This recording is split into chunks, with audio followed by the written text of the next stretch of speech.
So, dann würde ich sagen, ich fange an. Hi nochmal, genau. Heute, ich vertrete Chris im Update-Stream. Ich bin Kai, auch von Just2D. Und wir wollen euch erzählen, was wir diese Woche in der Arena gemacht haben für Drover, woran wir gearbeitet haben, wo es vielleicht Probleme gab. Und auch dann natürlich der Release, der jetzt sehr kurz bevorsteht. Und lasst uns einfach direkt anfangen.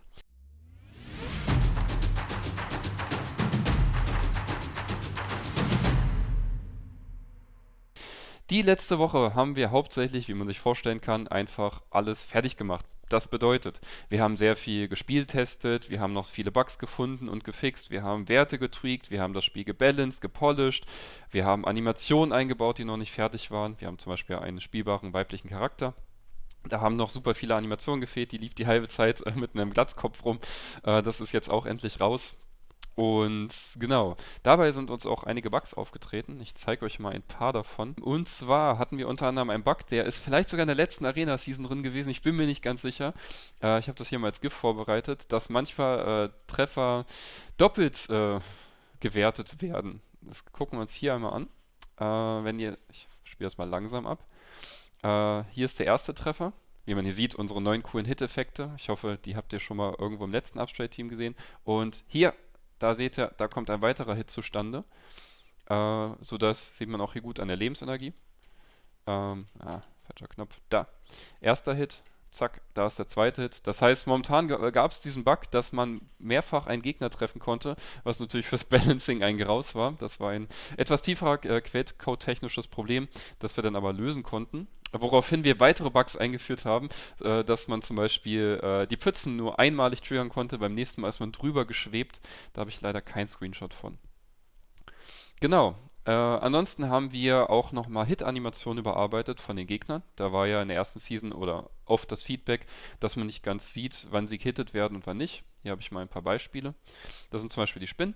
Links sieht man die alten Hit-Animationen und rechts die neuen. Und ich lasse sie einfach nochmal als Vergleich hier ein wenig laufen. Ich denke, da hat unser Artist nochmal ganz gut reingebuttert, um das zu polishen.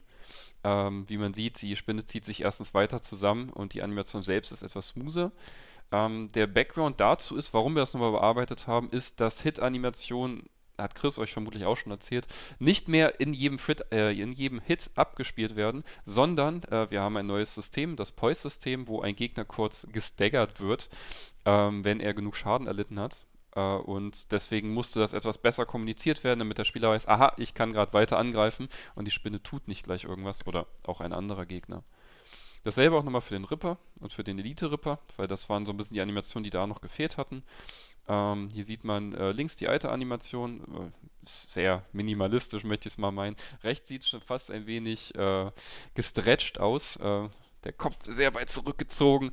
Aber für mich das wichtigste Feedback ist hier sind, glaube ich, die geschlossenen Augen, sodass man da sehr gut erkennen kann, wann ein Stagger-Effekt eintritt. Was haben wir noch gemacht? Wir haben die Controller-Steuerung komplett überarbeitet, also hier für diese Dinger hier. Und zwar hatten wir da intern auch relativ viel Feedback, dass es das Spiel sich noch nicht gut angefühlt hat. Wir haben ja momentan oder wir haben eingebaut, das werdet ihr auch die nächsten Tage sehen, ein Twin-Stick-Shooter-Prinzip. Das bedeutet, man hat halt mit dem linken Stick ist man rumgegangen und mit dem rechten diese Dinger hier, die Controller-Dinger. Mit dem rechten Stick hat man dann quasi sich umgeschaut und da gab es das Problem, dass man unter anderem den rechten Stick loslassen musste, um zum Beispiel auszuweichen und dass es sehr friemelig war, mit dem rechten Stick auf dem Gegner gezielt zu bleiben, sodass man immer konstant seinen Daumen hin und her gewechselt hat.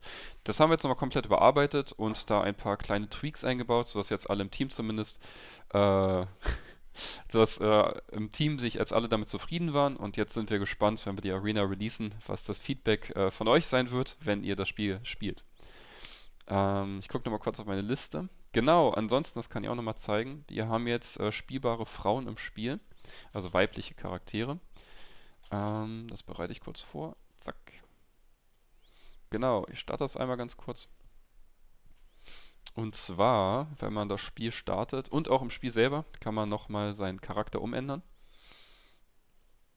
Kann man sich hier aussuchen, ob man männlich oder weiblich spielt. Da klicke ich jetzt noch nicht drauf, ich möchte die Animation noch nicht spoilern. Ich zeige euch kurz das männliche Gegenstück. Ähm, Aber ihr könnt jetzt auch einen weiblichen Charakter spielen, der dann sich eigentlich identisch verhält zu diesem hier, nur halt animationstechnisch anders ist. Und da sind wir auch sehr gespannt, wie viele Leute dann im Endeffekt auch den weiblichen Charakter picken werden oder wie viele vielleicht beim männlichen bleiben oder vielleicht auch einfach nur, um es zu vergleichen. Da bin ich auf jeden Fall auch ziemlich gespannt drauf. Ansonsten haben wir hier diesen Vorraum noch etwas aufgepäppelt. Wie man sieht, ist hier jetzt noch ein neuer NPC, der hier unten an der Puppe trainiert. Hier sind zwei, in Anführungszeichen, NPCs, die auch nochmal ein wenig anderen Dialog haben. Die Statue wurde überarbeitet und wir haben auch wieder ein Easter Egg eingebaut. Bin mal gespannt, wer das findet, ob ihr das findet. Es ist ein Stable in unseren Versionen, dieses Easter Egg, denn man kann wieder die Fliege finden. Spoiler für alte Versionen. So. Genau, ansonsten haben wir noch viel Texte und Lokalisierung angepasst. Wir mussten ja noch die ganzen Texte, die wir geschrieben haben, auf Englisch übersetzen.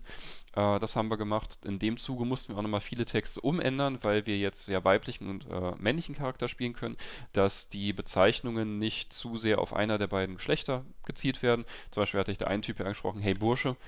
Solche Bezeichnungen haben wir jetzt rausgenommen und die versucht etwas zu vereinheitlichen, damit wir einfach nicht alle Dialoge doppelt schreiben müssen.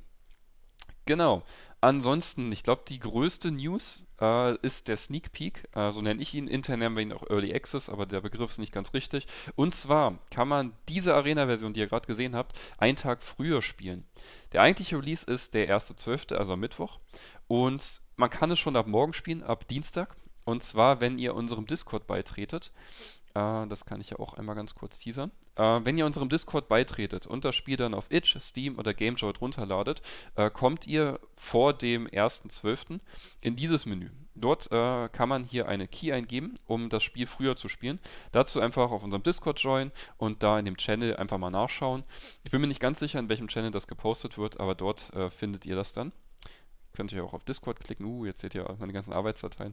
Wenn ihr euch dann hier anmeldet, könnt ihr dann unserem Discord beitreten. Genau. Oh ja, sorry, man sieht gerade nichts. Sorry. Hier, da. Genau, wenn ihr die Arena-Version startet vor dem 1.12., ist das hier der Screen. Das heißt, ihr werdet hier aufgefordert, einen Key einzugeben. Wenn ihr den eingebt, das tue ich jetzt nicht, weil dann seht ihr den Key, könnt ihr das Spiel dann selber starten und einen Tag vorher spielen, schon mal ein bisschen Highscore euch erspielen und ein bisschen mit dem Kampfsystem rund werden und einfach, ist ein kleiner Vorteil, ein kleines nettes Ding, wenn ihr so am Discord beitretet. Genau. Ich hoffe auch, das wird fröhlich genutzt. Das würde mich auf jeden Fall freuen oder uns. Genau. Ansonsten nochmal der Aufruf. Kommt auf unseren Discord, folgt uns auf TikTok. Discord vor allem für die Early Access Version, für die Arena. Wir würden uns sehr freuen. Ansonsten nochmal ganz allgemein, morgen Early Access Version, übermorgen, dann am Mittwoch kommt die Arena selber raus auf Steam, GameJolt und Itch. Spielt da fleißig, ladet es runter, gebt uns Feedback, gerade auch zu den Controller-Steuerungen, dass wir das in Zukunft besser machen können, dass die sich einfach smoother noch anfühlt. Wir würden uns freuen. Und genau, vielleicht da auch nochmal der Hinweis auf das Gewinnspiel für die Arena, warum ihr die Arena spielen solltet. Es gibt zwei Gewinnspiele. Das eine ist, dass ihr euch in unserem Spiel verewigen könnt. Das heißt, ihr könnt eventuell einen Charakter euch ausdenken oder ein Item oder irgendetwas in dieser Richtung. Und ihr werdet auch in zukünftigen Arena-Seasons aufgeführt werden. Und der zweite Preis ist einfach, dass ihr einen 50-Euro-Gutschein für einen Online-Store eurer Wahl gewinnen könnt. Genau. Damit verabschiede ich mich. Es war mir eine Freude. Ich hoffe, euch war es eine Freude und wir sehen uns nächste Woche. Macht's gut!